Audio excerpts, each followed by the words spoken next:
To raise money for his wife's treatment, Benjamin was ready to sell everything he owned, even his parents' old house. But his mother had another idea. She wanted to test Anna. She told Benjamin to lie and say that he was the one with cancer, just to see whether Anna truly loved him or had been calculating all along. Benjamin had complete faith in his wife and agreed without hesitation. Back in the hospital room, he had barely finished saying he had terminal stomach cancer when Anna's expression changed instantly. She said out loud that she would save him even if it cost everything they had, but the moment she turned to his mother, she complained that late-stage cancer was a bottomless pit and no amount of money would make a difference. The next day, she claimed she was going out to raise money, then disappeared completely. Benjamin foolishly believed she was outside doing everything she could to help him. But a few days later, Anna returned with her mother and divorce papers in hand. The agreement was crystal clear. The house would go to her, the savings would be split equally, and the car would stay with Benjamin. Her reasoning was even more shameless. She said she was still young and had a long future ahead of her, while Benjamin was going to die soon anyway, so giving him money would be pointless. Better to leave the assets to someone still alive. When questioned, Anna burst into tears. She claimed she was doing this so neither of them would be burdened. She even said dramatically that if she were the one who was sick, she would also choose divorce. Benjamin felt nothing but cold disappointment. Just then, his mother called. She said someone was willing to buy the old house for over $1 million,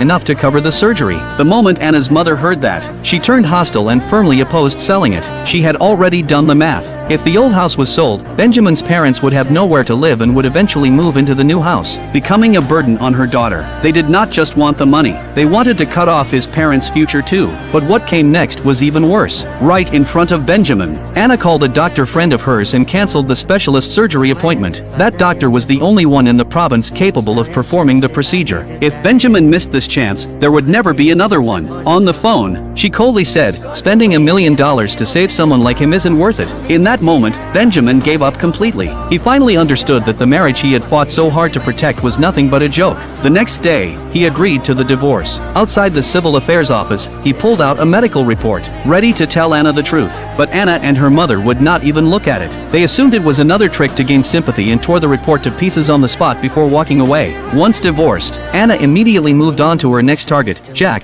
the heir to the Highway Group. She believed she was about to marry into wealth and power, but at the bar, Jack treated her like nothing more than a toy. He even secretly slipped something into her drink. Just then, Anna suddenly began coughing violently and spat blood onto the table. Panicked, she claimed it was only bleeding gums and quickly pulled out a medical report to prove she was healthy. Jack glanced at it casually, then froze when he saw the name printed at the top, Benjamin. Because the entire Highway Group had been searching everywhere for a man named Benjamin, the company's president had personally ordered that he be brought back at any cost, offering a salary in the tens of millions plus company shares.